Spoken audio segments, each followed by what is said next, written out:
Hello all and welcome to another quick deck tech. This time we are visiting a classic from the channel, Nissa Vastwood Seer. If you've been with us since the early days of the channel, you will have seen a lot of this commander already. Was a popular one back in the day. And I have made some changes to it. This is the official 1v1 list, using the official 1v1 rules, so we don't have things like Sylvan Library and stuff like that in here. Instead, got Mirri's Guile in replacement of the Sylvan Library. As for new cards, I don't think we've got all that many. I know I put the card that I can't remember the name of, Yavin Maya, that's the one. We've put that in there, which is pretty much an Urborg for green. It can make some of these colourless lands tap for green and keeps you from having to take too much life to Ancient Tomb as well, same as Urborg. We've put Elder Gargaroth in here, is fairly new. We didn't have that in there before. And we've also got the one that I've got very high hopes for, because every time I have played Kaldheim of the East Tree, it has been absolutely insane. And with the amount of mana that this deck can generate, with the mana doublers like Gauntlet of Power, we've got extra planar lens, lots and lots of mana doublers. Where is it? Zendikar Resurgent, Mana Reflection with the awesome new artwork. I didn't have Vernal Bloom in here before, so that's been added in here. That does affect your opponent's forests as well, so pretty risky one, but you can always decide not to play that. It is a random foil in the deck, because if you buy it in non-foil, then it will be a white border, which is absolutely reprehensible, as you all know. We won't be playing any white borders anytime soon. But yeah, that's pretty much it for additions, I think. It's pretty much the same as it's always been. We want to ramp like crazy, as green can do with no issues whatsoever. Like, we've got your Nature's Laws and your Sakura Tribe Elders, Kaldheim's Reach cultivates. I don't think I had Skyshroud Claim in here before, so that has made its way in here as well. So yeah, just ramping like crazy. The curve is a lot higher than I would normally use for a 1v1 deck, but we do have a means of getting land drops into play with our commander, and it's green, so it ramps like crazy and we can play all this stuff no problem and outvalue our opponent. So once we ramp like crazy, we get into the stuff like Woodland Bellower, which just gets us into even more stuff. That usually goes after Reclamation Sage, which is blow up an artifact or enchantment. Bane of Progress, speaking of which, is another board wipe. Primeval Titan, speaking of ramp previously, is a broken card, and it shouldn't be legal in 1v1, but it is. And we can play that in 1v1, unlike in multiplayer. So yeah, just pretty much ramping into big value spells like, your Khans and Avenger of Zendikar. Vorin Collects, yet another mana doubler, it hurts your opponent's lands as well. We do have the odd board wipe in here that I just mentioned, so there's Ugin of course, there is O-Stone as well. Already mentioned the Bane of Progress for artifacts and enchantments.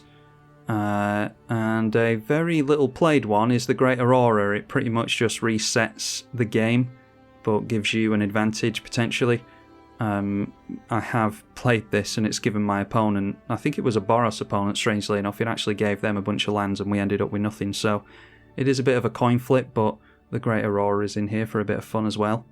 In order to draw cards, we take advantage of the big creatures in typical green fashion, so there's Tireless Tracker, which triggers on landfall. Elemental Bond is the one I was looking for there, so get a card every time you play a big creature. Beast Whisperer, another fairly new one, that is the same. Whenever you cast a creature spell, draw a card. We actually took the 6 mana creature out, the elemental, in replacement of this. That's the one I was thinking of, Soul of the Harvest. So whenever a non-token creature enters, you may draw a card.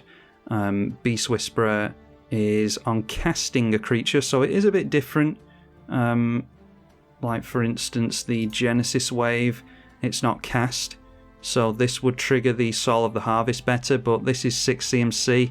I wanted to cram the Kodama in here, so just decided to replace the Soul of the Harvest with Beast Whisperer, and I think it's going to do pretty much just as well 99% of the time.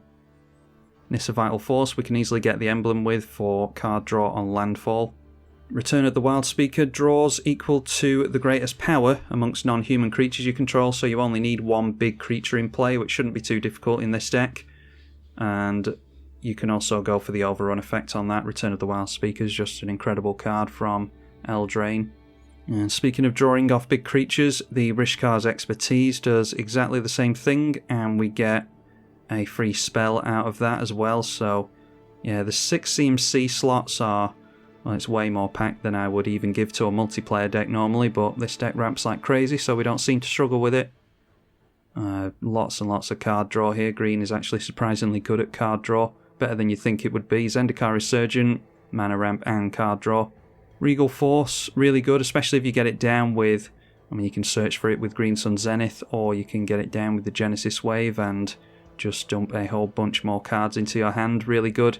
Off the back of, where is it? Yeah, a Tooth and Nail. So you can go Tooth and Nail, search for a couple of creatures, put them into play for 9 mana. So Avenger of Zendikar and the Regal Force. You just put the Regal Force trigger on the stack first, let the Avenger of Zendikar resolve to put all the plants into play, and then draw a bunch with the Regal Force. You'll likely buy yourself at least a turn against a combat-based deck because you can chump with the plants and refill your hand at the same time.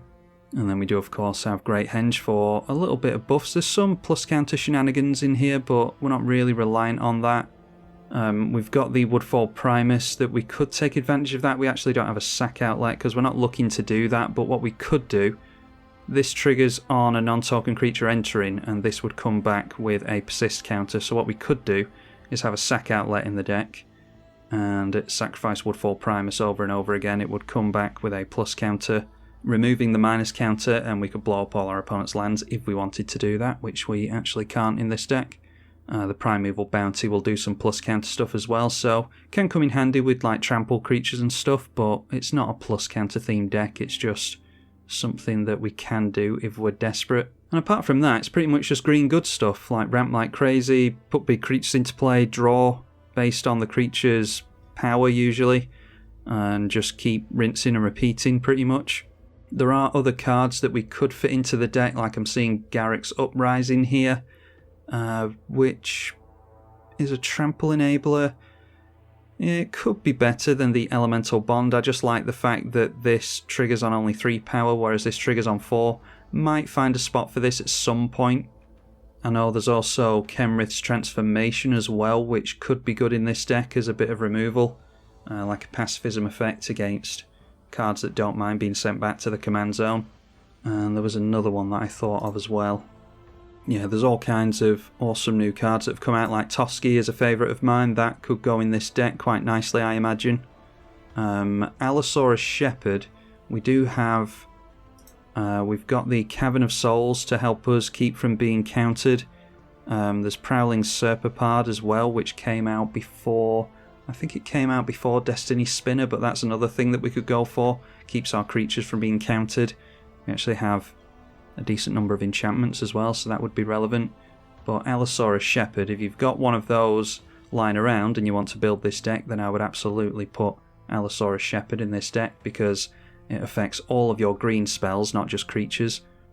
So we do have a little bit of anti-counter magic stuff in here, but we just want to generate so much value that our opponent doesn't have enough counter spells to actually deal with all our stuff. So yeah, that's pretty much it. The deck list will be in the description as ever.